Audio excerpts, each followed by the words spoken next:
जय हिंद एवरीवन। मैं शुभम बर्वे लक्ष्य एकेडमी के इस ऑनलाइन प्लेटफॉर्म में आप सभी का स्वागत करता हूं। आज हम लोग केमिस्ट्री सब्जेक्ट के अंदर ऑर्गेनिक केमिस्ट्री का पहला टॉपिक स्टार्ट कर रहे हैं, जिसका नाम है बेसिक प्रिंसिपल एंड टेक्निक्स। तो इस टॉपिक के अंदर अगर हम बात करें, आपकी नीट एग्जाम या पीएनएसटी एग्जाम की बात करें, तो ये जो टॉपिक है इससे 4 से 5 क्वेश्चन का वेटेज आपके एग्जाम्स के अंदर होता है। इसमें जब हम प्रीवियस के क्वेश्चंस करने जाएंगे तो आपको हम प्रॉपर एग्जांपल्स के थ्रू बताएंगे। मतलब ये जो हमारा टॉपिक है ये एग्जाम पॉइंट ऑफ व्यू से बहुत इंपॉर्टेंट है, और इसके अंदर हम लोग ऑर्गेनिक केमिस्ट्री में यूज होने वाली बहुत सारी बेसिक टर्मिनोलॉजीज को सीखेंगे। तो चलिए स्टार्ट करते हैं आज का topic basic principle and techniques. चलिए, तो सबसे पहले बेसिक प्रिंसिपल एंड टेक्निक्स के अंदर हम लोग यहाँ पे स्टडी करेंगे रासायनिक पदार्थ की। केमिकल सब्सटेंस जो है,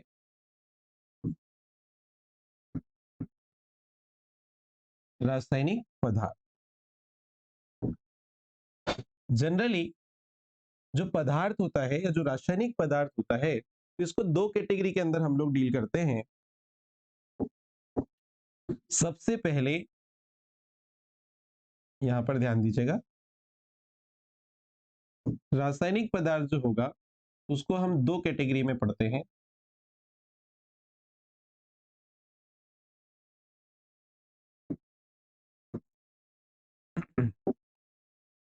एक होता है आपका ऑर्गेनिक सब्सटेंस,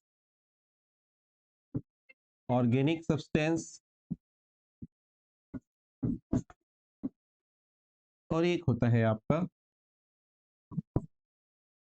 इनऑर्गेनिक सब्सटेंस।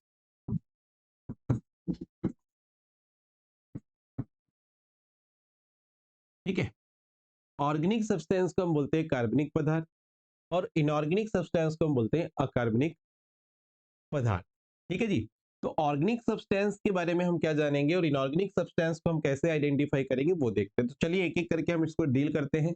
सबसे पहले हेडिंग हमारी है ऑर्गेनिक सब्सटेंस, ऑर्गेनिक पदार्थ या कार्बनिक यौगिक।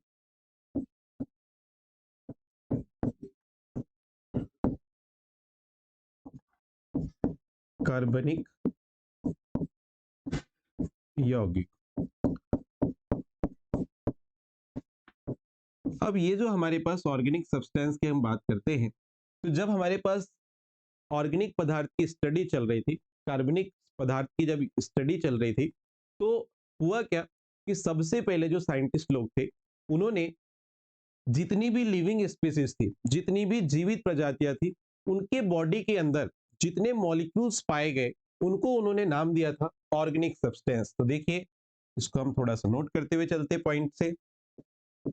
जो आपके पास ऑर्गेनिक सब्सटेंस है, सबसे स्टार्टिंग में जब केमिस्ट्री डेवलप हुई तो ऐसे पदार्थों को बोला गया जो ऑप्टेन कहाँ किए गए, ऑप्टेन इन लिविंग ऑर्गेनिज्म। ऐसे पदार्थ जो जीवित प्रजातियों के अंदर पाए जाते हैं उनको यहाँ पे नाम दिया गया ऑर्गेनिक सब्सटेंस। क्या नाम दिया गया? Organic substance. अब भाई जितनी भी जीवित प्रजातियां थी उनके अंदर जो पदार्थ पाए गए थे उनको एक और नाम से हम जानते हैं। इनको हम बोलते हैं बेटा बायोमोलिक्यूल्स। क्या बोलते हैं? बायोमोलिक्यूल्स। अब बायोमोलिक्यूल्स में कौन कौन जाता है? तो आपको पता है कार्बोहाइड्रेट्स, प्रोटीन्स, विटामिन्स,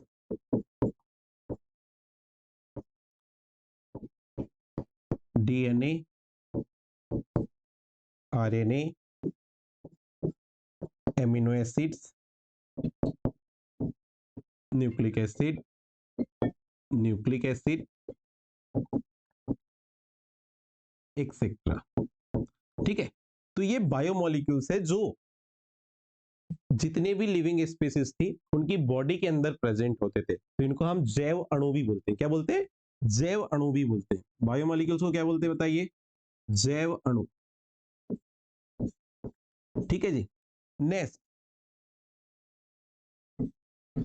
अब ये जितने भी बायोमोलिक्यूल्स थे इनकी खास बात क्या थी? इन पे जब रिसर्च की गई तो ये देखा गया कि इनकी स्ट्रक्चर में एक एलिमेंट सब में कॉमन आ रहा था। वो कौन सा था बताइए? Carbon atom.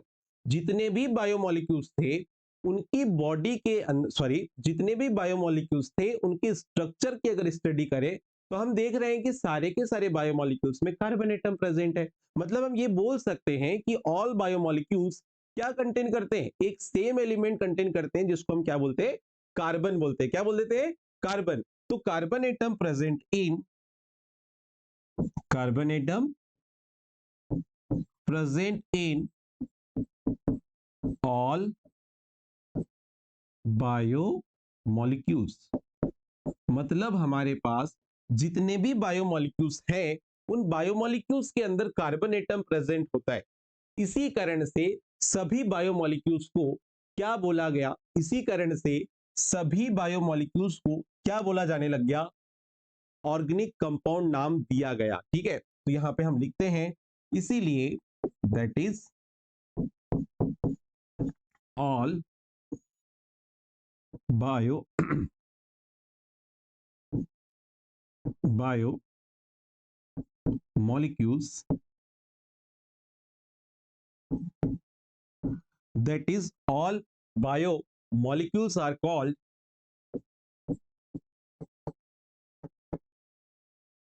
organic compound।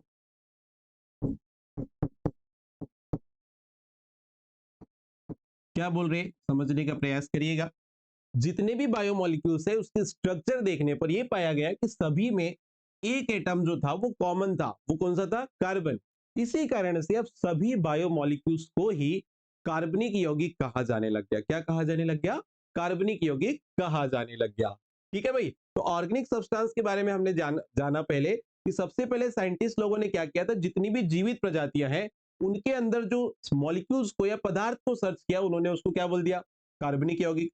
फिर कार्बनिक यौगिक जो है, चूंकि जैविक जीवित जीवों में पाए जा रहे थे, इसलिए उनको उन्होंने एक और नाम क्या दे दिया, जैव अणु। ठीक है, और जैव अणु हमको मालूम है काफी सारे होते हैं। अब जैव अणु की स्ट्रक्चर पर रिसर्च किया गया, क्या देखा गया, एक एलिमेंट इन पे सब में कॉमन है। वो कौन सा एलिमेंट था, कार्बन। अब कार्बन एटम की प्रेजेंट के कारण इनको जितने भी बायोमोलिक्यूल्स थे उनको आगे क्या बोला जाने लग गया, ऑर्गेनिक कंपाउंड बोला जाने लग गया। मतलब कार्बनिक यौगिक इसको आगे बोला जाने लगा। देखो ऑर्गेनिक कंपाउंड को हम क्या बोल सकते हैं हिंदी में, कार्बनिक यौगिक। कार्बनिक यौगिक इसको नाम दे दिया गया। ठीक है जी, अब आते हैं इनऑर्गेनिक सब्सटेंस के ऊपर नेक्स्ट स्लाइड में। नेक्स्ट स्लाइड में हम देखते हैं क्या, इनऑर्गेनिक कंपाउंड सेकेंड नंबर पे।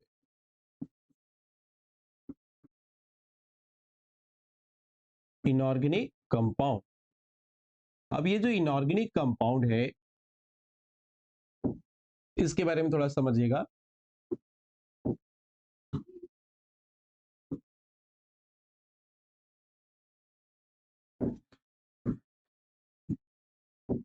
देखिए, ऐसे कंपाउंड जो कहां ऑब्टेन किए जाते हैं, कंपाउंड ऑब्टेन फ्रॉम,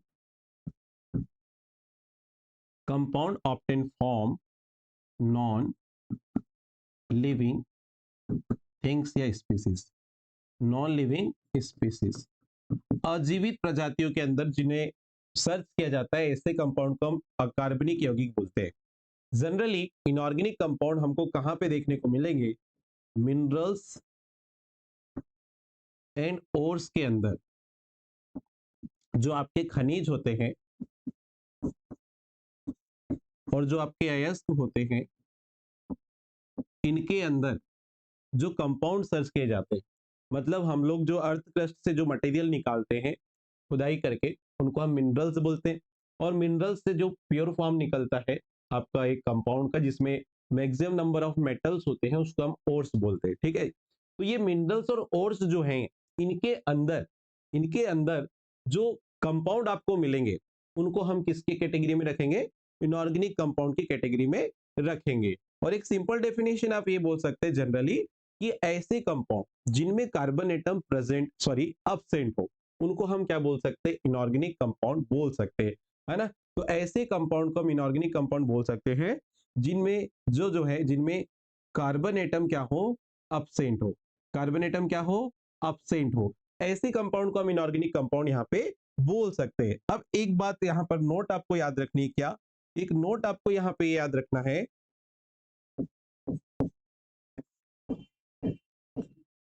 कार्बन के oxide oxide sulphide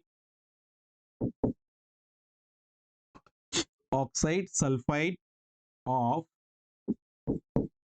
carbon, sorry, oxide sulphide and carbonate of carbon, and carbonate of carbon, carbonate of carbon, ये कुछ स्पीसीज है जो किसकी है, कार्बन की है। ये देखो ध्यान से, इनको हम इनऑर्गेनिक कंपाउंड की कैटेगरी में रखते हैं, इनको हम इनऑर्गेनिक कंपाउंड की कैटेगरी में रखते हैं, अकार्बनिक यौगिकों की कैटेगरी में रखते हैं। ऐसा क्यों? ध्यान से समझने का प्रयास करेंगे, इसको ध्यान से समझने का प्रयास करेंगे। ये जो मैंने नोट लिखा है बड़ा इंपॉर्टेंट है, समझने का प्रयास करो। क्या बोल रहे हैं? Oxide sulphide and carbonate of carbon atom, ठीक है, उनको हम इनऑर्गेनिक कंपाउंड पे रखते हैं। मैंने एक लाइन यहां बोला कि कार्बन एटम अगर एब्सेंट है तो उनको हम इनऑर्गेनिक कंपाउंड पे रखते हैं, लेकिन मैंने फिर एक लाइन लिख दिया है कि बेटा oxide sulphide and carbonate of carbon atom, carbon के अगर कोई ऑक्साइड मिल गए, कोई सल्फाइड मिल गया, कोई कार्बोनेट आपको मिल गया, तो उसको हम इनऑर्गेनिक कंपाउंड के अंदर डील करते हैं। तो देखिए इसके एग्जांपल, जैसे आपको पता है कार्बन का कौन कौन सा ऑक्साइड होता है बेटा, ऑक्साइड ऑफ कार्बन अगर मैं बताऊं आपको, ऑक्साइड ऑफ कार्बन की अगर मैं बात करूं, ऑक्साइड ऑफ कार्बन की अगर मैं बात करूं, तो कार्बन मोनोऑक्साइड और कार्बन डाई ऑक्साइड, दो ऑक्साइड होते हैं, ठीक है। कार्बन के सल्फाइड की बात करूं, सल्फाइड ऑफ कार्बन की मैं बात करूं, सल्फाइड ऑफ कार्बन की अगर मैं बात करूं, तो इसमें आपको पता है कार्बन डाइसल्फाइड होता है,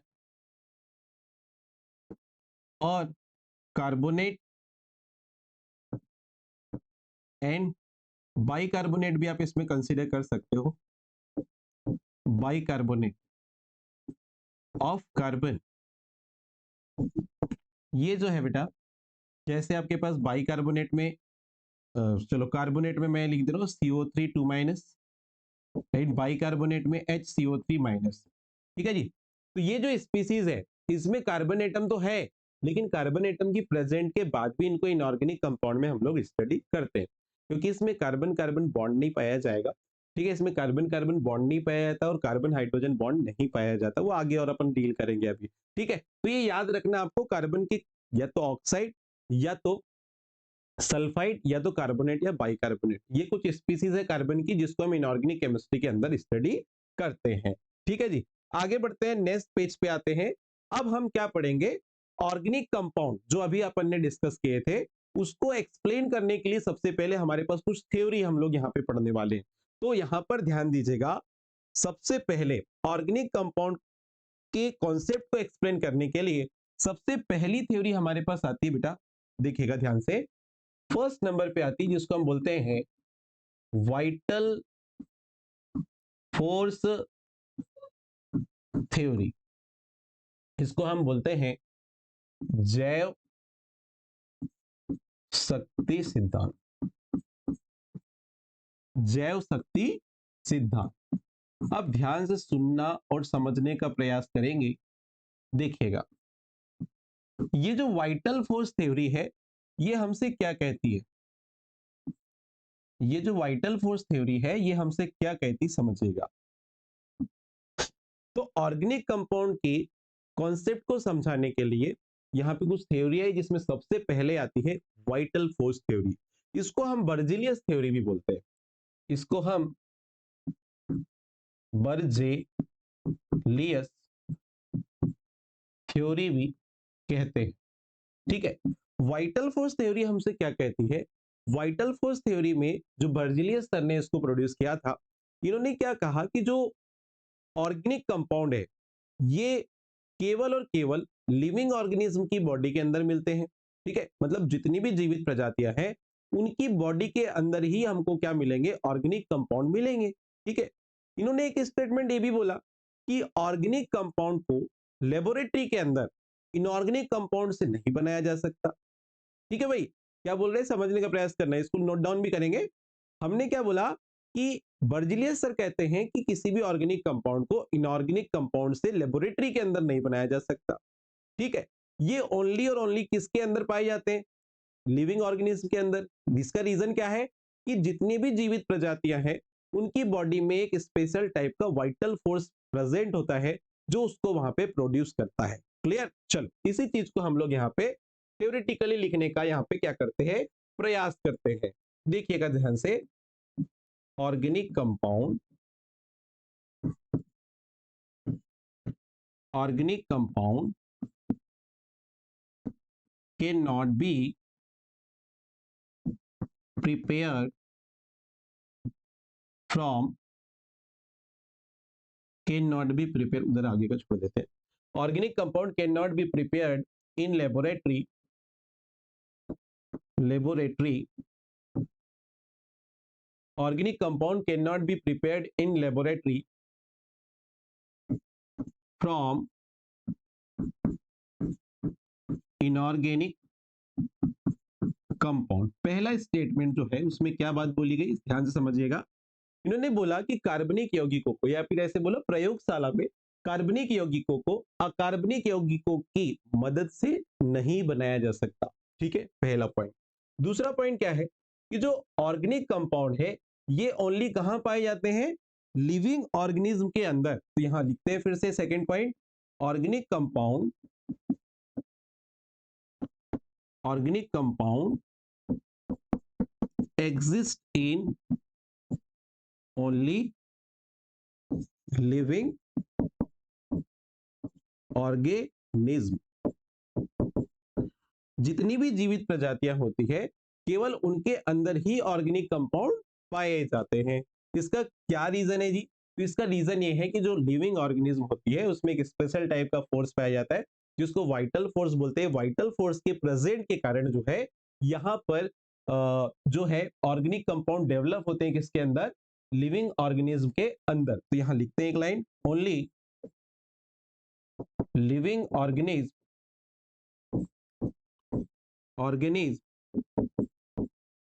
contain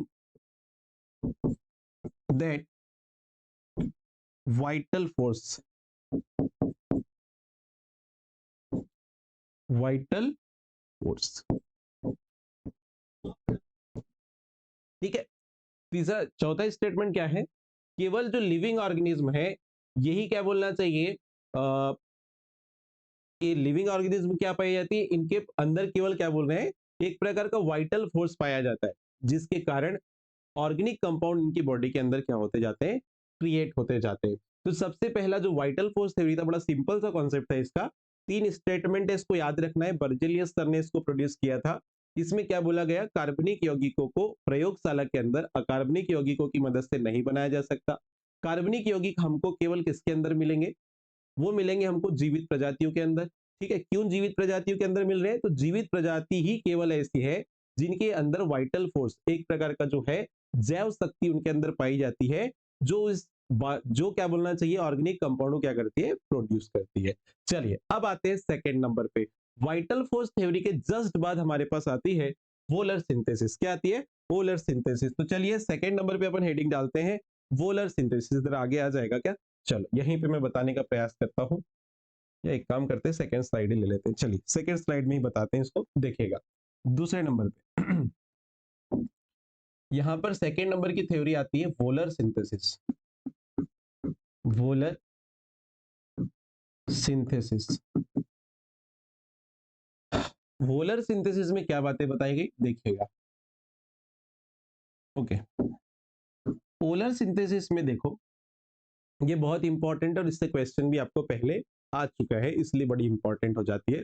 तो ओलर सिंथेसिस में प्रयोगशाला के अंदर इनऑर्गेनिक कंपाउंड से फर्स्ट ऑर्गेनिक कंपाउंड क्रिएट किया गया था। ये क्वेश्चन आया हुआ है पहले, बहुत बार पूछता भी है। तो वोलर सिंथेसिस जो है ये बताती है कि लेबोरेटरी के अंदर हम इनऑर्गेनिक कंपाउंड से ऑर्गेनिक कंपाउंड बना सकते हैं। ठीक है, और ये क्वेश्चन बार बार पूछा भी जाता है कि फर्स्ट ऑर्गेनिक कंपाउंड जो लेबोरेटरी के अंदर बनाया गया था वो कौन सा है, ऐसे करके। ठीक है, तो चलो इसके स्टेटमेंट लिखते हैं। तो वोलर सिंथेसिस की अगर हम बात करेंगे तो वोलर सिंथेसिस में देखिएगा सबसे पहले वोलर सिंथेसिस की हम बात करते हैं तो वोलर सर जो थे, volar prepare in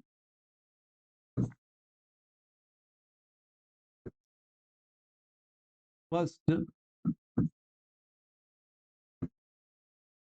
organic compound, volar prepared in first organic compound in laboratory from inorganic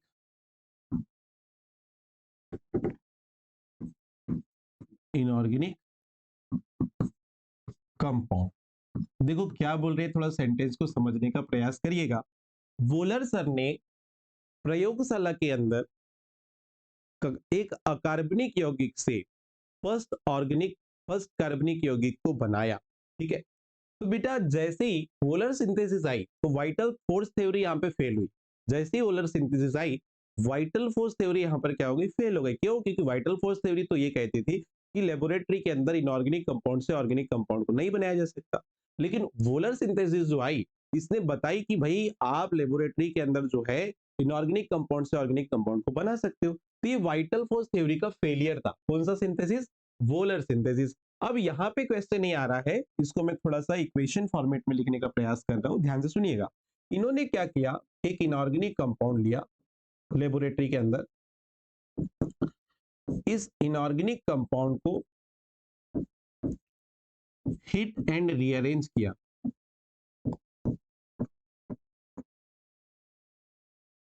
और यहां पर एक ऑर्गेनिक कंपाउंड बनाया।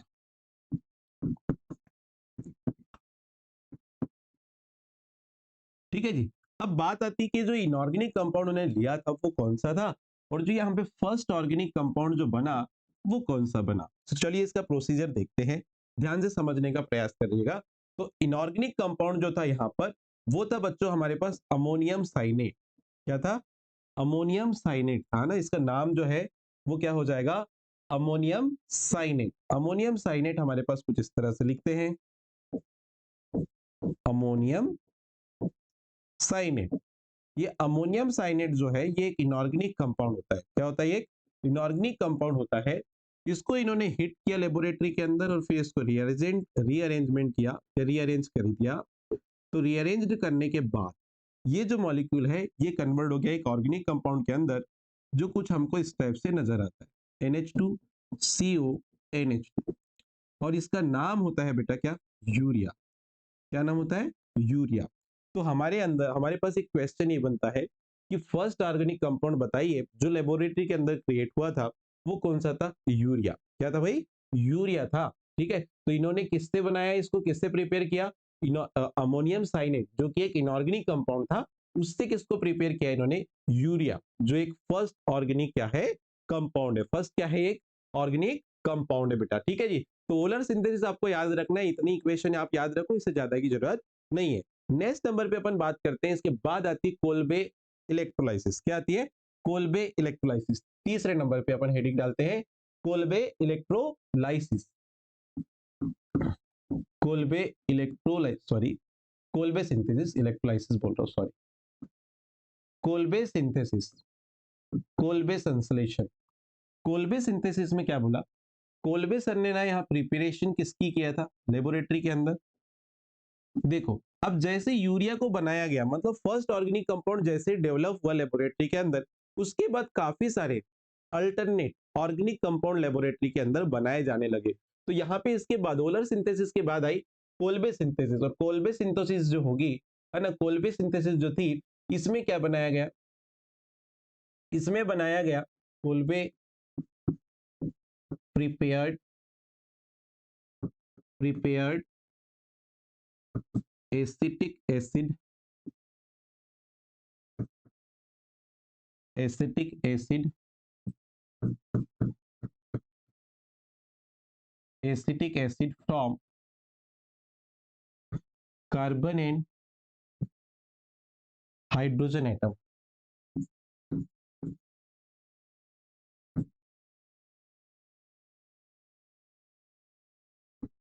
ठीक है जी। क्या बोल रहे हैं समझ लीजिए।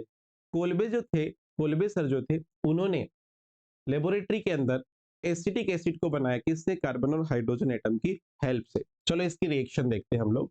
यहाँ पर बेटा इन्होंने कार्बन और हाइड्रोजन एटम को लिया, ठीक है, इसके 2 मोल्स लिए थे, हाइड्रोजन मॉलिक्यूल का 1 मोल लिया, इसका करवाया इन्होंने इलेक्ट्रिक आर्क। क्या करवाया, इलेक्ट्रिक आर्क।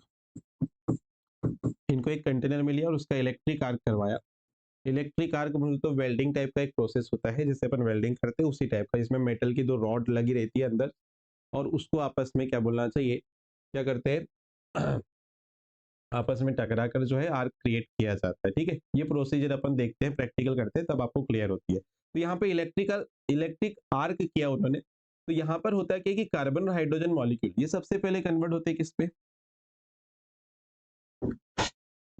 ये बनाते हैं CH, ट्रिपल बॉन्ड CH, एक एल्काइन पे कन्वर्ट हो जाते हैं, जिसको हम बोलते हैं यहाँ पे इथाइन। क्या बोल देते हैं, इथाइन बोल देते हैं। ठीक है जी, क्या बन गया, इथाइन। अब इथाइन की जो आपके पास आगे रिएक्शन होती है, इथाइन की जो आगे रिएक्शन होती है वो डाइल्यूट H2SO4 साथ में मर्क्यूरिक सल्फेट Hg2, सॉरी हाँ ठीक है। यहाँ पर जो इथाइन है आपके पास, इथाइन जो है आपके पास, इथाइन को आप क्या करते हैं, डाइल्यूट H2SO4 की प्रेजेंट में रिएक्शन करवाते हैं मर्क्यूरिक सल्फेट की साथ, या मर्क्यूरिक सल्फेट की प्रेजेंट में बोल सकते हो। तो ये जो आपके पास इल्काइन था, या जो इथाइन है, वो बदलता है किस पे, एल्डिहाइड पे। किससे बदलता है, एल्डिहाइड पे। मतलब ये बनेगा CH3CHO, जिसको हम बोलते हैं यहाँ पर एसीटेल्डिहाइड। क्या बोल देते हैं, एसीटेल्डिहाइड, या इसी को अपन क्या नाम दे देते हैं, इसी को अपन नाम दे देते हैं इथेनल। क्या नाम दे देते हैं, इथेनल। ये आपके पास एसीटेल्डिहाइड या क्या बन गया, इथेनल बन गया। अब ये जो एसिटल्डिहाइड है, इसका आगे ऑक्सीडेशन कराया जाता है, इसका आगे क्या कराया जाता है, ऑक्सीडेशन, स्ट्रॉन्ग ऑक्सीडाइजिंग एजेंट की प्रेजेंट में। तो ये ऑक्सीडेशन के बाद, ऑक्सीडेशन मींस ऑक्सीकरण कराया जाएगा, तो ये जो एल्डिहाइड है ये किस में ऑक्सीडाइज हो जाता है, एसिड में। तो ये बन जाता है जी CH3COH, और इसी को अपन बोलते हैं एसिटिक एसिड। क्या बोल देते हैं, एसिटिक एसिड, या इसी का एक और नाम होता है जी, इसको हम बोल देते हैं इथेनोइक एसिड। इसी को क्या बोल देते हैं बेटा, इथेनोइक एसिड बोल देते हैं। तो इस तरह से किसने, कोलबे सर ने जो है किसकी सिंथेसिस करी थी, एसिटिक एसिड की यहाँ पे क्या करी थी, सिंथेसिस करी थी भाई। ठीक है जी। इसके बाद अपने पास आता है नेक्स्ट नंबर पे बर्थलोट। क्या, बर्थलोट सिंथेसिस, 4th नंबर। इसमें ज्यादा डिटेल तो हमको नहीं दिया है एनसीईआरटी के अंदर। बर्थलोट बर्थेलोट सिंथेसिस, बर्थेलोट सिंथेसिस। अब ये जो बर्थेलोट सिंथेसिस है, इसको समझने का प्रयास करना। इसमें सीधे हम लोग देखेंगे कि किसका प्रिपरेशन हुआ। तो बर्थेलोट सिंथेसिस जो था बेटा, इसके अंदर हमको केवल इतना सा याद रखना है कि प्रिपरेशन ऑफ मीथेन की गई थी। एक मिनट, इसमें जगह बची थी क्या, ठीक है यहीं बता देते हैं। ओके, यहीं बता देते, फोर्थ वाला यहीं बता देते, बस यहाँ पे ही हो जाएगा। 4th नंबर पे जो मैंने अभी लिखा था, बर्थेलोट सिंथेसिस 4th नंबर पे है, इसको थोड़ा सा याद रखेंगे। सिंथेसिस, बर्थेलोट सिंथेसिस जो था, इस पे आपको क्या याद रखना है कि इसमें प्रिपरेशन ऑफ मीथेन किया गया था, प्रिपरेशन ऑफ मीथेन, बस इतना ही डेटा याद रखो। इस पे मीथेन का प्रिपरेशन हुआ था। इस पे मीथेन बोले तो CH4 मॉलिक्यूल। तो मीथेन का प्रिपरेशन क्या था, 4th नंबर पे जो सिंथेसिस हुई थी, जिसका नाम था बर्थेलोट सिंथेसिस। ठीक है, तो 4 हमारे पास यहाँ सिंथेसिस है, जिसको आपको अल्टरनेट याद रखना है, बेसिक्स है ना, इसी को स्टार्ट से हमको डील करना है। चलिए अब आते हैं आगे अब आते हैं नेक्स्ट कॉन्सेप्ट के ऊपर। ठीक, यहां तक हमने क्या पढ़ा, थ्योरी पढ़ी। अब देखो ध्यान से, अब जैसे ऐसे जैसे ऐसे क्या बोलना चाहिए, लेबोरेटरी के अंदर ऑर्गेनिक कंपाउंड डेवलप होने लगे, तो इसके बाद अब ऑर्गेनिक कंपाउंड को डिफाइन करने के लिए मॉडर्न कॉन्सेप्ट आया। तो modern concept of organic compound. तो अब अपनी हेडिंग रहेगी क्या, मॉडर्न कंपाउंड ऑफ यहां से लिख देता हूं मैं, modern concept of organic compound. अब कार्बनिक यौगिकों को डिफाइन करने के लिए आया बेटा मॉडर्न कॉन्सेप्ट। ठीक है, बहुत सारे आपके ऑर्गेनिक कंपाउंड अब लेबोरेटरी में खोजे जाने लग गए, बनाए जाने लग गए। तो जो पहले वाली जो डेफिनेशन थी उसमें करेक्शन किया गया और अब न्यू डेफिनेशन आई मॉडर्न कॉन्सेप्ट से। क्या मॉडर्न कॉन्सेप्ट से डेफिनेशन आई देखिएगा।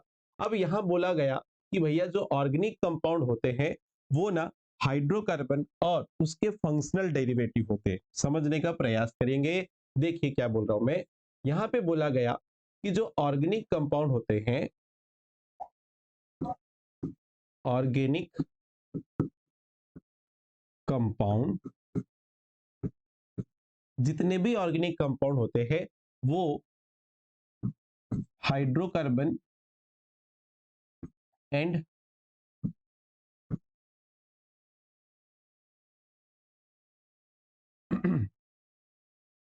Hydrocarbon and it's functional derivative and it's functional derivative. अब कार्बनिक यौगिकों को क्या बोला जाने लग गया कि जो भी हाइड्रोकार्बन होता है और हाइड्रोकार्बन के जितने भी फंक्शनल डेरिवेटिव होते हैं, क्रियात्मक समूह के व्युत्पन्न होंगे हाइड्रोकार्बन के, उनको क्या बोला जाएगा, बोले अब ऑर्गेनिक कंपाउंड बोला जाएगा। तो चलो मैं कुछ हाइड्रोकार्बन लिखता हूँ, फिर उसके फंक्शनल डेरिवेटिव लिखने का प्रयास करता हूँ। चलिए, तो सबसे पहले अपन यहाँ हेडिंग डाल लेते हैं, क्या बेटा, हाइड्रोकार्बन। कि हाइड्रोकार्बन कौन कौन से आप जानते हैं। तो बेटा हाइड्रोकार्बन की अगर हम चर्चा करते हैं तो हाइड्रोकार्बन के अंदर देखिएगा,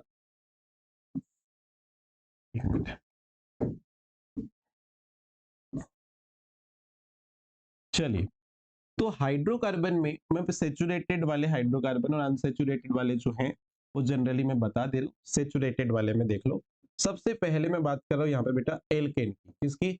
एल्केन की। एल्केन का जनरल फॉर्मूला होता है CnH2n+2। ठीक है जी, ये आपके पास होते हैं सेचुरेटेड हाइड्रोकार्बन का। सेचुरेटेड हाइड्रोकार्बन कौन सा? एल्केन। इसमें कार्बन कार्बन क्या होता है? सिंगल बॉन्ड होता है, मतलब 4 सिंगल बॉन्ड जो है कार्बन इसमें बनाता है। तो चलिए, यहाँ एन की वैल्यू आप 1 से स्टार्ट कर सकते हो, कोई दिक्कत नहीं है। अगर एन की वैल्यू अपन ने क्या रखी, यहाँ पे फर्स्ट रखी, ठीक है, यहाँ मैं बनाते चल रहा हूँ, अल्टरनेट देखते जाइएगा, तो मीथेन बन जाएगा। क्या बन जाएगा? मीथेन बन जाएगा। दूसरा चलो इसके नाम भी लिख दें क्या? चलो ओके, मैं यहाँ पे स्टार्ट से ही बताता हूँ, देखो जरा। अगर मैं यहाँ पे एन की वैल्यू क्या रख दूं 1, तो यहाँ पे बनेगा बेटा CH4। और ये CH4 जो है इसको अपन बोलेंगे यहाँ पे क्या? मीथेन। क्या बोल देंगे? मीथेन बोलते हैं। पहला आपके पास एल्केन में क्या बना? मीथेन। अगर अपन ने एन की वैल्यू 2 रखे तो यहाँ बनता है बेटा C2H6, इसको हम क्या बोलते हैं? इथेन। अगर मैंने एन की वैल्यू 3 रखा तो यहाँ बनेगा बेटा C3H8, इसको हम बोलते हैं बेटा क्या? प्रोपेन। क्या बोलते हैं? प्रोपेन बोल देते हैं। अल्टरनेट फास्ट बनाते हैं, थोड़ा सा आप देखते जाइएगा। n इक्वल टू 4 तो ये हो जाएगा बेटा C4H10, इसको बोलते हैं बेटा क्या? Butane. n equal to 5 C5H12, ठीक है जी, इसको हम बोलते हैं क्या? पेंटेन। क्या बोल देते हैं? पेंटेन। अगर मैं n की वैल्यू यहां पर क्या रख दूं बेटा, बताओ? 6 रख दें तो ये C6H14 हो जाएगा। C6H क्या हो जाएगा? 14 हो जाएगा। तो बताओ इसका नाम अपन क्या रख देंगे? इसका नाम हो जाता है हेक्सेन। क्या हो जाता है? हेक्सेन। अगर मैं यहाँ n की वैल्यू क्या रख दूं? 7, तो C7H क्या हो जाएगा? 16, ये कहलाता है हेप्टेन। और अगर हम n की वैल्यू यहाँ पे क्या रख दें? 8, तो ये हो जाएगा C8H18। C8H18 हो जाएगा बेटा, इसको अपन बोलेंगे क्या? ऑक्टेन बोलेंगे। क्या बोलेंगे? ऑक्टेन। उसी प्रकार से अगर n की वैल्यू 9 रख दिए तो ये C9H20 हो जाएगा, इसको हम नोनेन बोलते हैं। और अगर अपने n की वैल्यू क्या रख दी? 10, तो ये C10H22 बनेगा और इसको अपन बोल देंगे क्या? डेकेन। क्या बोल देंगे? डेकेन। चलो, ये मेरे पास सेचुरेटेड हाइड्रोकार्बन थे। ये जितने भी आपको हाइड्रोकार्बन दिखाई दे रहे हैं ये सबको अपन किसके अंदर पढ़ेंगे? इनको हम ऑर्गेनिक कंपाउंड बोलेंगे। क्या बोलेंगे? ऑर्गेनिक कंपाउंड बोलेंगे। अब ध्यान से सुनना, इनमें वेरिएशन कितने का आ रहा है वो भी समझिएगा। तो इनमें जैसे जैसे आप n की वैल्यू बढ़ाओगे वैसे वैसे इनमें CH2 ग्रुप जुड़ते जाता है। कौन सा ग्रुप जुड़ते जाता है जी? CH2 ग्रुप जुड़ते जाता है। याद रखेंगे बस आपको कंटिन्यूअसली कैसे जोड़ना है इनको वो समझने का। अगर आप n की वैल्यू रखे 1 तो CH4 बना, n की वैल्यू 2 किए तो CH4 में क्या जुड़ा बताओ, CH2 तो क्या बन गया C2H6। फिर n की वैल्यू 1 बढ़ाए तो C2H6 में फिर क्या जुड़ा CH2 C3H8 बना। मतलब आप अल्टरनेट जैसे जैसे n की वैल्यू बढ़ाते जा रहे हो इनके मॉलिक्यूलर फॉर्मूले में CH2 ग्रुप जुड़ते जा रहा है। क्या हो रहा है, CH2 ग्रुप जुड़ते जा रहा है। इनका मॉलिक्यूलर फॉर्मूला जो होगा उस पे CH2 ग्रुप बेटा जुड़ते जाएगा। समझ में आ रही बात क्या सबको, ठीक है ना। सब में CH2 ग्रुप यहाँ पे जुड़ते जाएगा और नीचे वाली स्पीसीज क्या होते जाएगी, बनते जाएगी। तो CH4 से आप जैसे n की वैल्यू 1 लिखे तो CH4 मतलब मीथेन बना, n की वैल्यू 2 किए तो CH4 में क्या जुड़ा CH2 और क्या बना C2H6। ऐसे ही n की वैल्यू बढ़ाते जाओ, ऊपर वाली स्पीसीज में CH2 जोड़ते जाओ और नीचे की स्पीसीज यहाँ पे बनाते जाओ। क्लियर है भाई, सबको क्लियर हुआ। चलिए आगे बढ़ते। अब मैंने सबसे पहले सेचुरेटेड हाइड्रोकार्बन दिया था, ये जो एल्केन है क्या है, सेचुरेटेड हाइड्रोकार्बन। अब इसके बाद मैं और भी हाइड्रोकार्बन की वेराइटीज ले रहा हूं, ध्यान से देखिएगा। नेक्स्ट स्पीसीज देखो जल्दी से, सेकेंड नंबर पे आते हैं। अब सेकेंड नंबर पे मेरे पास क्या है, एल्कीन है। सेकेंड नंबर पे क्या है, एल्कीन है। अब बेटा ये एल्कीन जो होता है इसमें कार्बन कार्बन डबल बॉन्ड होता है, सबको पता है, और ये अनसेचुरेटेड हाइड्रोकार्बन के अंदर आते हैं। इनका जनरल फॉर्मूला होता है बेटा CnH2n। क्या होता है, CnH2n। और यहाँ पे n की वैल्यू जैसे आप मॉलिक्यूल बनाओगे इसका तो n की वैल्यू यहाँ पे स्टार्ट होती है 2 से। किससे होती है, 2 से। मतलब यहाँ पे सबसे लोवेस्ट मेंबर जो होता है वो 2 कार्बन वाला होता है, किसका, एल्कीन के अंदर, जिसका नाम होता है इथीन। चलो मैं फटाफट से बताते चल रहा हूँ, ध्यान से सुनना। पहले नंबर पे अपन अगर हम n की वैल्यू 2 रख रहे हैं यहाँ पर तो ये बनेगा बेटा हमारे पास क्या, C2H4। क्या बनेगा, C2H4। इसका नाम क्या हो जाएगा बेटा, इसका नाम होता है इथीन। क्या होता है, इथीन। अब आपको वही प्रोसीजर अप्लाई करना है। n की वैल्यू अगर मैंने 3 किया तो यहां से आप जैसे ही n की वैल्यू आपने एक स्टेप बढ़ाई है तो यहां पर आपको CH2 ग्रुप बढ़ाना है बस। तो C3H क्या हो जाएगा बेटा 6। इसको अपन बोलेंगे 3 कार्बन वाला है तो प्रोपीन बोल देंगे। क्या बोल देंगे, प्रोपीन। n की वैल्यू आपने 4 करी, फिर CH2 ग्रुप बढ़ाओ इस फॉर्मूले में तो C4H क्या हो जाएगा 8। इसका नाम हो जाएगा ब्यूट और ये हो जाएगा इन। डबल बॉन्ड के लिए इन सफिक्स लगता है, सबको पता है। n की वैल्यू अगर मैंने 5 कर दिया तो C5H10। ठीक है जी। और आप एक बात यहाँ पे अच्छी तरह से समझ लो कि एल्कीन में जितने नंबर ऑफ कार्बन रहते हैं उसके जस्ट डबल आपका क्या हो जाता है, हाइड्रोजन हो जाता है। देखो देखो यहाँ पर ध्यान से समझना, इथीन में कार्बन 2 है, हाइड्रोजन 4 है। यहाँ पर देखो प्रोपीन में कार्बन 3 है, हाइड्रोजन 6 हो गए। ब्यूटीन में कार्बन 4 है, हाइड्रोजन 8 हो गए। पेंटीन 5 कार्बन वाला है एल्कीन तो पेंटीन बोलते हैं इसको। क्या बोलते हैं, पेंटीन। ओके जी। नेक्स्ट, अगर एन की वैल्यू मैंने क्या रख दिया 6 तो यहाँ पे बनेगा क्या, C6H12। इसको हम बोलते हैं हेक्सइन। ओके। अगर n की वैल्यू मैंने क्या रख दिया 7, यहाँ पे बनेगा C7H14। इसको हम बोलते हैं हेप्टइन। ठीक है। अगर n की वैल्यू मैंने क्या रख दिया 8 तो ये बनेगा C8H16। इसको हम बोलते हैं ऑक्टीन। और अगर मैंने n की वैल्यू यहाँ पे 9 रख दी तो ये बनेगा C9H18। इसको हम बोलते हैं नोनिन। और अगर n की वैल्यू मैंने क्या रख दी 10 तो ये बन जाएगा बेटा C10H20। इसको हम क्या बोलते हैं, डेकिंग। तो ये मैंने एल्किन सीरीज बना दी। ये भी आपके अनसेचुरेटेड हाइड्रोकार्बन के अंदर आता है क्या, एल्किन। ये भी हम ऑर्गेनिक कंपाउंड के अंदर इनको डील करते हैं। ठीक है। इसके बाद तीसरे नंबर पे अपन देखेंगे यहाँ पर एल्काइन। ये भी अनसेचुरेटेड हाइड्रोकार्बन में आता है। इसमें कार्बन कार्बन ट्रिपल बॉन्ड होता है, एल्काइन। अब आप बोलोगे सर इसका जनरल फॉर्मूला क्या होता है, तो इसका जनरल फॉर्मूला बेटा CnH2n माइनस 2। CnH2n माइनस क्या होता है 2। चलो इसके फॉर्मूले की अगर हम बात करेंगे तो इसमें याद रखेंगे ये भी स्टार्ट होता है n=2 से। इसका भी लोवेस्ट मेंबर 2 कार्बन वाला बनेगा तो n की वैल्यू क्या रखेंगे 2। तो यहाँ n की वैल्यू 2 रखे तो C2 क्या बना H2। सबसे पहला मेंबर क्या नाम होता है इसका, इथाइन। इसको हम बोलेंगे क्या, इथाइन। ठीक है जी। नेक्स्ट, अगर n की वैल्यू मैंने क्या रखा 3 तो बताओ C3H4। आपको कुछ नहीं करना है, जैसे ही n की वैल्यू बढ़ाओगे CH2 ग्रुप जोड़ो ऊपर वाली स्पीसीज पे, आपके नीचे वाली स्पीसीज यहाँ बन जाएगी। मतलब कहने का क्या है, n की वैल्यू अगर आपने यहाँ बढ़ाई है तो ऊपर वाली स्पीसीज में CH2 ग्रुप जोड़ो तो नीचे वाली स्पीसीज यहाँ पे ऑलरेडी बनती है। 3 कार्बन वाला एल्काइन है इसको अपन क्या बोल देते हैं, प्रोपाइन। क्या बोल देते हैं, प्रोपाइन।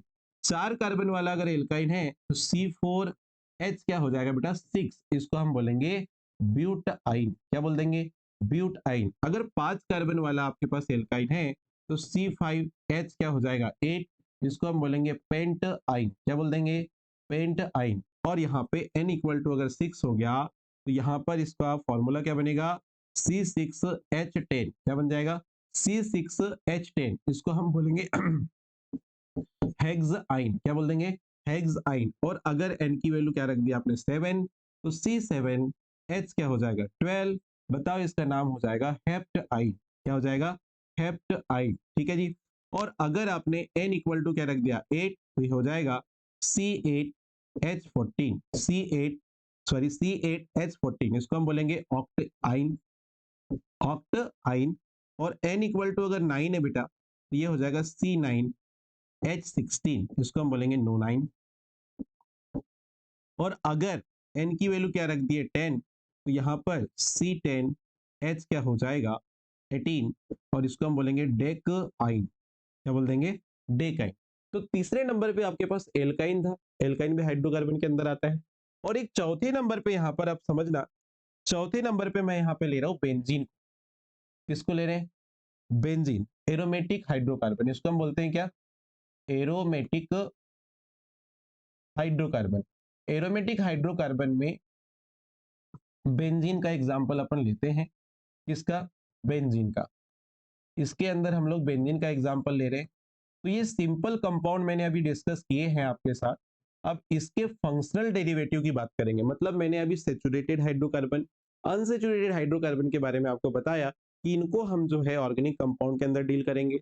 साथ ही साथ इनके क्रियात्मक समूह वाले जो व्युत्पन्न होंगे उनको भी कार्बनिक यौगिक के अंदर हम यहाँ डील करेंगे। तो चलिए अब इनके हम ऑर्गेनिक फंक्शनल डेरिवेटिव की हम चर्चा करते हैं।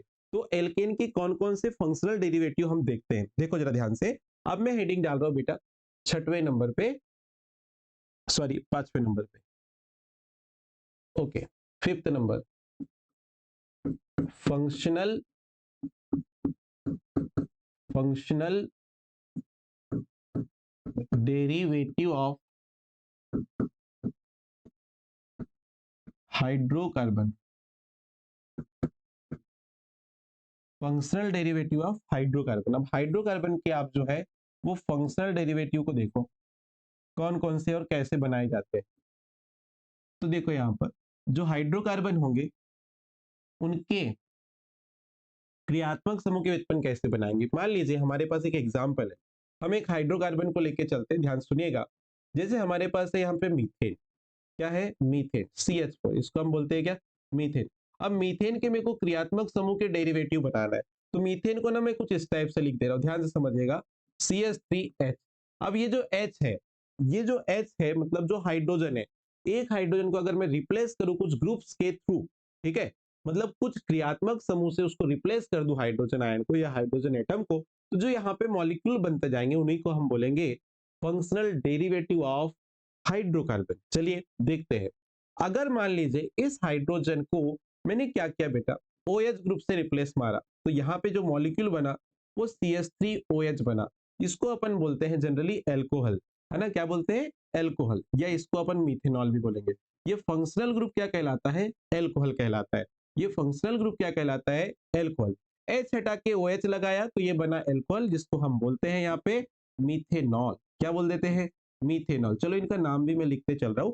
चलिए अगर मान लीजिए आपने इस H को हटा के COH ग्रुप लगा दिया, क्या लगा दिया, COH ग्रुप लगा दिया, एक फंक्शनल ग्रुप और क्रिएट हुआ जिसको हम एसिड बोलते हैं, कार्बोक्सिलिक एसिड बोलते हैं। क्या बोल देते हैं, कार्बोक्सिलिक एसिड। अब ये कौन सा एसिड है जी, तो इसको हम ना दो नाम इसके जनरली IUPAC नाम चलो बता देता हूं मैं। इसका नाम होता है बेटा इथेनोइक एसिड। क्या होता है, इथेनोइक एसिड। और इसी का एक और नाम भी होता है जिसको हम एसिटिक एसिड बोल देते हैं। क्या बोल देते हैं, एसिटिक एसिड भी इसको हम लोग यहाँ पे बोल देते हैं। ठीक है जी। अगर मान लीजिए इस हाइड्रोजन को हटा के ये जो H+ है एल्केन का, उसको अगर आप हटा देते हो और उसके जगह पे कोई हेलोजन लगा देते हो, क्या लगा देते हो, हेलोजन लगा देते हो। हेलोजन का मतलब कोई भी क्लोरीन, ब्रोमीन, आयोडीन जैसे कोई भी लगा देते आप ये, तो इसको सिंपल नेमिंग में हेलो एल्केन बोला जाता है। क्या बोला जाता है? Halo alkane. मतलब ये जो ऑर्गेनिक कंपाउंड आपका बन रहा है उसको हेलो एल्केन बोलेंगे। लेकिन इसका अगर हम नेम करने जा रहे हैं या यूपीएससी नेम करने जाओगे तो इसको क्लोरोमीथेन बोला जाता है। क्या बोला जाता है? क्लोरोमीथेन इसको बोला जाता है। ठीक है जी। या इसको मेथिल क्लोराइड भी बोलते हैं सिंपल नेमिंग में। क्या बोल देते हैं? मेथिल क्लोराइड भी इसको सिंपल नेमिंग के अंदर बोल दिया जाता है। ठीक है जी। चलिए आगे बढ़ते जाते हैं। मैं जितने भी फंक्शनल ग्रुप आपको बताऊंगा वो सारे के सारे चैप्टर के अंदर हैं, वो सारे के सारे हमको पढ़ने हैं। इसलिए आप प्रॉपर तरीके से समझते चलिए, क्योंकि ये बेसिक्स है। इनको अगर जितने अच्छे से आप क्लियर करोगे उतना ज्यादा आपको बेस्ट परफॉर्मेंस दिखेगा ऑर्गेनिक केमिस्ट्री के अंदर। फोर्थ नंबर पे आओ। अगर इस H को मैंने हटाया और इसकी जगह पे बेटा CHO ग्रुप लगाया तो ये बन जाएगा CH3CHO। इस मॉलिक्यूल का जो फंक्शनल ग्रुप है वो क्या है? एल्डिहाइड है। इसको एल्डिहाइड बोलते हैं। इसको हम क्या बोल देते हैं? एल्डिहाइड। अब इसका नाम क्या हो जाएगा? तो इसका जो सिंपल नेम है बेटा, इसका सिंपल नेम होता है एसिटाल्डिहाइड। लेकिन अगर हम बात करेंगे यहाँ पे आईयूपीएसी नेमिंग की, किसकी? आईयूपीएसी नेमिंग की अगर हम बात करेंगे तो इसका नाम हो जाएगा बेटा क्या? इथेनल। क्या नाम हो जाएगा? इथेनल। और अगर हम सिंपल नेमिंग की बात कर देते हैं तो इसको हम एसिटेल्डिहाइड बोल देते हैं। क्या बोल देते हैं? एसिटेल्डिहाइड। इसको अपन सिंपल नेमिंग के अंदर डिस्कस करते हैं। नेक्स्ट आइए, अगर इस H को अगर हमने किस ग्रुप से रिप्लेस किया देखिएगा, CH3, C double bond O और ये CH3। मतलब ये COCH3 ग्रुप से हमने रिप्लेस कर दिया है H को। तो बताइए ये जो ग्रुप बन रहा है इसको अपन बोलते हैं, ये जो क्रियात्मक समूह बना है इसको हम बोलते हैं कीटोन। क्या बोलते हैं? कीटोन। और इसका अगर हम नाम लिखने जाते हैं तो इसको 2 प्रोपेनोन बोलते हैं। क्या? 2 प्रोपेनोन बोल देते हैं। ठीक है जी। अच्छा, 6 नंबर पे आइए। अगर इस H को हटाकर, अगर हमने इस H को हटाकर क्या लगाया बेटा? इस H को हटा के हमने SO3H ग्रुप लगाया तो इसको हम बोलते हैं सल्फोनिक एसिड। कौन सा एसिड? सल्फोनिक एसिड बोलते हैं। ठीक है जी। और ये जो मॉलिक्यूल आपके पास बन रहा है इसका नाम क्या हो जाएगा? Methyl sulphonic acid. Methyl sulphonic, एक मिनट, मीथेन सल्फोनिक एसिड। इसका जो नाम हो जाता है वो होता है मीथेन सल्फोनिक एसिड। ओके। चलिए अब देखिए नेक्स्ट और क्या क्रियात्मक समूह बना सकते हो। अगर सॉरी अगर आपने H हटा के लगाया साइनाइड ग्रुप, ठीक है, तो आपके पास जो फंक्शनल ग्रुप बन रहा है वो कौन सा है? साइनाइड है। ठीक है। इसका नाम अगर हम लिखना चाहेंगे तो मीथेन नाइट्राइल हो जाएगा। Methane 1 nitrile. इसको हम मीथेन नाइट्राइल भी बोल सकते हैं। अगर आपने इस H को हटाया और इसकी जगह पे क्या लगाया? NC लगाया, इसको आइसोसाइनाइड बोलते हैं। क्या बोलते हैं? आइसोसाइनाइड। आपको इसका नाम देखने को मिलता है। तो आइसोसाइनाइड आप इसको बोलते हैं, इसको मीथेन आइसोसाइनाइड बोल सकते हैं या मेथिल आइसोसाइनाइड भी इसका नाम हो सकता है, कोई दिक्कत नहीं है ना। सिंपल नेमिंग में मेथिल आइसोसाइनाइड बोल सकते हैं, कोई दिक्कत नहीं है इसका नाम मेथिल आइसोसाइनाइड। ठीक है, ऐसे करके। और भी देखिए बहुत सारे बना सकते हैं, काफी सारे फंक्शनल ग्रुप है हमारे पास। 9 नंबर, आइए। अगर इस H को हटाकर मैंने इसकी जगह पे क्या लगा दिया बताओ? देखो जरा ध्यान से, CH3, C double bond OO, CH3 group लगा दिया। ये वाला जो ग्रुप मैंने लगाया है इसको एस्टर ग्रुप बोलते हैं। क्या बोलते हैं? एस्टर ग्रुप बोलते हैं। अब ये जो एस्टर ग्रुप है, एस्टर, इसका नाम क्या हो जाएगा? तो इसको हम, ये वाला जो ग्रुप लगता है ऑक्सीजन से, जो एल्किल ग्रुप लगता है उसका नाम पहले लिखते हैं और इधर वाला जो ग्रुप है उसको फिर बाद में बोलते हैं। तो इसका नाम होता है मेथिल और ये ग्रुप क्या है? एसीटेट। तो इसको हम बोलते हैं मेथिल। और फिर यहाँ पे क्या आया? एसीटेट। ये मेथिल एसीटेट बोला जाएगा। ठीक है जी। 10वें नंबर पे आइए। अगर इस H को हटाकर इसके जगह पे मैंने COCl ग्रुप लगाया, CH3 COCl ग्रुप लगाया, तो इसको हम एसिड क्या बोलते हैं? हैलाइड ग्रुप बोलते हैं। एसिड हैलाइड ग्रुप बोलते हैं। और यहां पर इसको हम बोलते हैं एसिटिल क्लोराइड। इसका नाम हो जाता है बेटा एसिटिल क्लोराइड। इसका नाम क्या लिखते हैं हम लोग? एसिटिल क्लोराइड लिखते हैं। 11वें नंबर पे आओ। अगर हमने इस H को हटाकर इसकी जगह पर क्या लगा दिया बेटा, इसकी जगह पर अगर हमने NH2 ग्रुप लगा दिया, क्या NH2 ग्रुप लगा दिया, तो इसको हम ना एमीन बोलते हैं। कौन सा फंक्शनल ग्रुप है ये, एमीन है। और एमीन है तो इसका नाम क्या हो जाएगा, मीथेनामीन, मीथेनामीन। ओके जी। 12 नंबर, अगर मैंने H को हटा के OCH3 लगा दिया तो ये जो ग्रुप बना है इसको हम ईथर बोलते हैं। क्या बोलते हैं, ईथर बोलते हैं। इसमें 2 मेथिल ग्रुप ऑक्सीजन से लगे हैं, इसलिए इसको डाईमेथिल ईथर इसका नाम हो जाता है। डाईमेथिल ईथर इसका क्या हो जाता है, नाम हो जाता है। बोलो क्लियर हो रही बात। और आते हैं, अगर मैंने इस H को हटा के इसकी जगह पे कोई और फंक्शनल ग्रुप इंट्रोड्यूस किया, लाइक NO2, ये NO2, इसको हम नाम क्या देते हैं, ये नाइट्रो ग्रुप होता है। कौन सा ग्रुप होता है बताओ, नाइट्रो ग्रुप होता है। तो इसको हम बोलते हैं नाइट्रोमीथेन। क्या बोलते हैं, नाइट्रोमीथेन बोलते हैं। और भी हमारे पास कुछ ग्रुप्स रहेंगे, देखिए इसके बाद वाली स्लाइड में बताते हैं, देखिएगा जरा 14 नंबर पे। अगर मैंने मीथेन के एक हाइड्रोजन को हटा के उसके जगह पे CONH2 ग्रुप लगा दिया बेटा, तो इसको हम लोग बोलते हैं एमाइड। क्या बोलते हैं, एमाइड। और इसका जो नाम होगा, ये मॉलिक्यूल जो है, इसको हम बोलते हैं एसिटामाइड। क्या बोल देते हैं, एसिटामाइड हम लोग इसका नाम दे देते हैं। 15 नंबर, अगर उसके हाइड्रोजन को हटाओ आप, मीथेन के एक हाइड्रोजन को, और उसकी जगह पे COO, C double bond O, CH3 group लगाए, तो ये एनहाइड्राइड होता है बेटा। क्या होता है, एनहाइड्राइड होता है।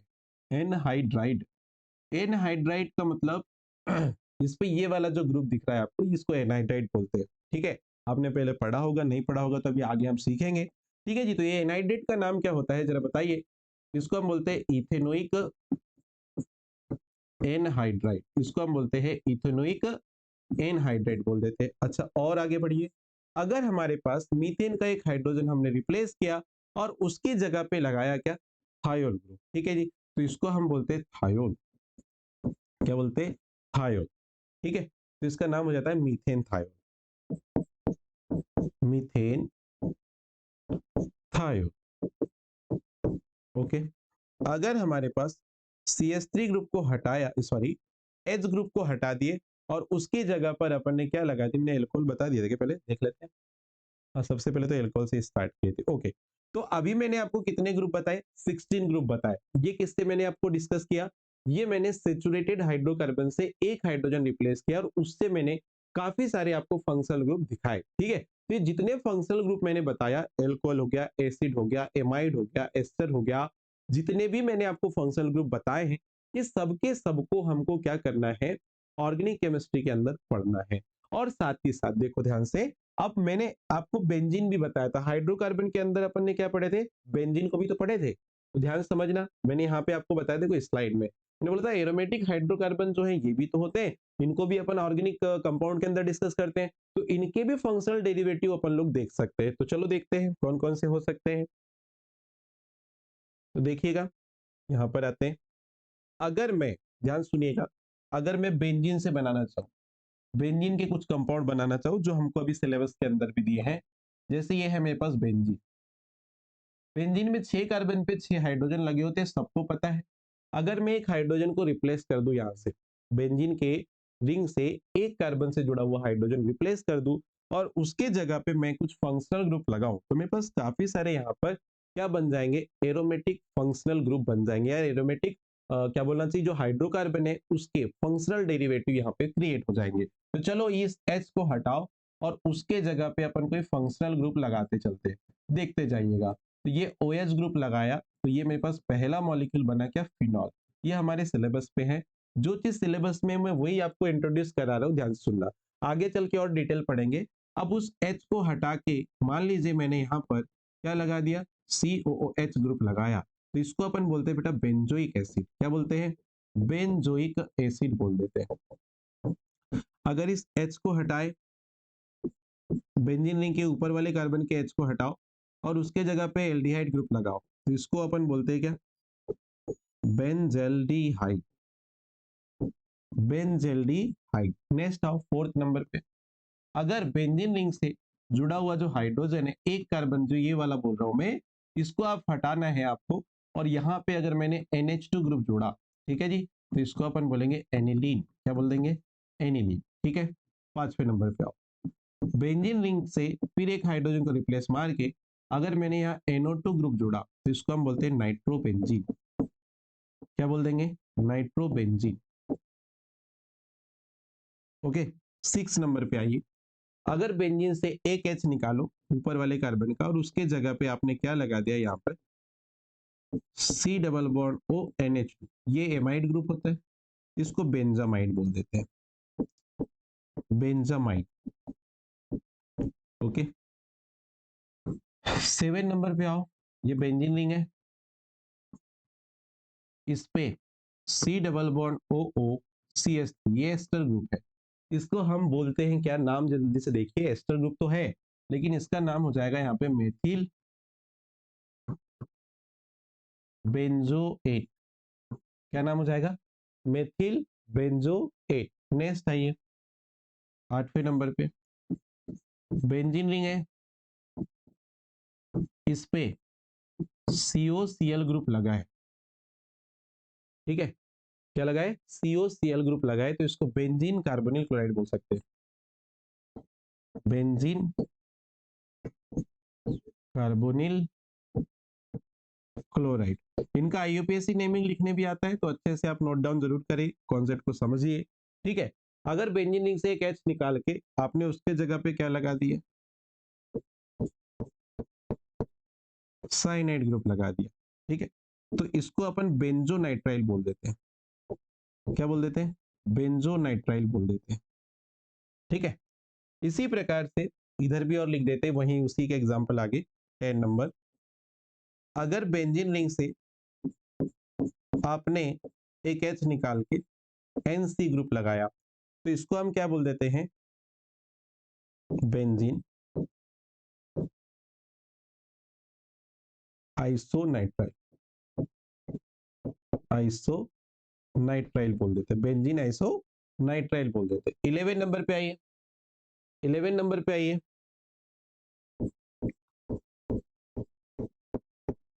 अगर हमारे पास C double bond O CH3 group लगा है तो इसको एसिटोफिनोन बोल देते हैं। हाँ, इसको एसिटोफिनोन बोलेंगे। सिंपल नेम इसका क्या हो जाता है? एसिटोफिनोन हो जाएगा। क्या हो जाएगा बच्चों? एसिटोफिनोन इसका क्या हो जाएगा? नाम हो जाएगा।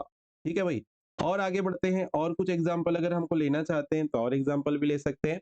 तो यहाँ पर मेरे पास काफी सारे एग्जाम्पल हो गए हैं। अगर चलो नेक्स्ट स्लाइड में एक दो एग्जाम्पल और मैं डिस्कस करना चाहूंगा, देख लेते हैं एक दो एग्जाम्पल और। चलिए, यहाँ पर देखिए, लास्ट एग्जाम्पल कितने नंबर का था? 11। ओके, 12 नंबर पे आइए। 12 नंबर पे आइएगा।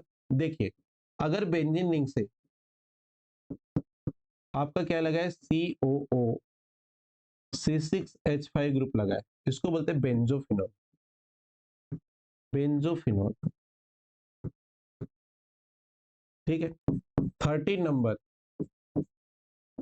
बेंजीन रिंग से अगर कोई हेलोजन लगा हुआ है तो इसको बोलते हैं क्लोरोबेंजीन। क्या बोल देते हैं? क्लोरोबेंजीन बोल देते हैं। क्लियर हो रही बात सबको? ठीक है, नेक्स्ट 14 नंबर पे आइए। अगर बेंजीन रिंग से यहाँ पर OH ग्रुप और 3 यहाँ पे ऐसे नाइट्रो ग्रुप लगे, मतलब यहाँ पर 4 हाइड्रोजन का सब्सटीट्यूशन हुआ है, तो इसको हम क्या बोल देते हैं? 235। 235 इसका नाम होता है 2,3,5 ट्राई नाइट्रोफिनॉल, या इसी को अपन पिक्रिक एसिड भी बोल देते हैं। इसी का एक और नाम होता है जी, क्या? Picric acid. ठीक है, इस बार मैंने 3 हाइड्रोजन रिप्लेस किए, कहाँ के? कार्बन के। तो वो 3 हाइड्रोजन रिप्लेस करके 3 आपको नाइट्रो ग्रुप दिख गए, और चौथा हाइड्रोजन रिप्लेस किया OH ग्रुप से, तो 4 ग्रुप ऐसे अपन ने जोड़े। इसका नाम होता है पिक्रिक एसिड। इंपॉर्टेंट है, याद रखना है। ठीक है जी, तो हमारे पास इस टाइप से हम लोग काफी सारे बेंजीन रिंग से क्रियात्मक समूह को जोड़कर क्या बना सकते हैं बताओ? एरोमेटिक हाइड्रोकार्बन के फंक्शनल डेरिवेटिव को हम यहाँ पे बना सकते हैं। बहुत आसान है, आप सिस्टमेटिक तरीके से इसको करते जाइए, बहुत आसानी से आपको यहाँ पर सीख जाओगे आप, है ना, सारी चीजों को। यहाँ पर और आ जाइए, जैसे कि मैंने यहाँ पर आपको बोला क्या, जैसे एक एग्जांपल देख लीजिए, और मान लीजिए यहाँ पे आ गया ब्रोमीन आ गया, तो ब्रोमोबेंजीन बोल दोगे इसको, ब्रोमोबेंजीन बोल दीजिए, ठीक है। अगर आपने यहाँ से एक हाइड्रोजन को रिप्लेस किया और उसके जगह पे क्या लगा दिया, देख लीजिए, यहाँ पर आपने लगा दी, मान लीजिए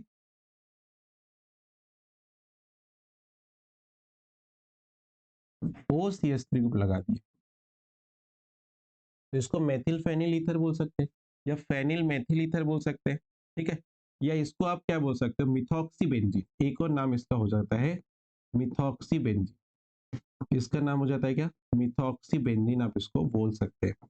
क्या बोल सकते हैं, मिथॉक्सी बेंजीन भी बोल सकते हैं आप, कोई दिक्कत नहीं है। यहाँ पर ऑक्सीजन के साथ अगर फेनिल ग्रुप लगा है ऐसे, तो इसको क्या बोल सकते हो, फिनॉक्सी बेंजीन, फिनॉक्सी बेंजीन बोल सकते हैं, ठीक है। तो मैंने काफी सारे यहाँ पर आपको हाइड्रोकार्बन और हाइड्रोकार्बन के फंक्शनल डेरिवेटिव बताए। ये सारे के सारे जो कंपाउंड है उनको हमको किसके अंदर पढ़ना है, ऑर्गेनिक केमिस्ट्री के अंदर हमको यहाँ पे डील करना है। तो मॉडर्न कॉन्सेप्ट आपको समझ में आया होगा। मॉडर्न कॉन्सेप्ट में हमने क्या क्या बात करी, कि मॉडर्न कॉन्सेप्ट ये बोलता है कि जितने भी ऑर्गेनिक कंपाउंड है वो हाइड्रोकार्बन और हाइड्रोकार्बन के फंक्शनल डेरिवेटिव होते हैं, ठीक है। इसके बाद वाला जो लेक्चर रहेगा उसके अंदर हम लोग प्रॉपर्टीज ऑफ कार्बन पढ़ेंगे, और उसके बाद अल्टरनेट हम बेसिक बेसिक जो कॉन्सेप्ट आ रहे हैं उसको डील करेंगे। तो आज के लेक्चर में हम लोग इतना ही पढ़ रहे हैं। तो आपको अगर लेक्चर बेटा अच्छा लगता है तो लेक्चर को प्लीज लाइक करें, शेयर करें और ज्यादा से ज्यादा बच्चों तक पहुंचाएं। जय हिंद।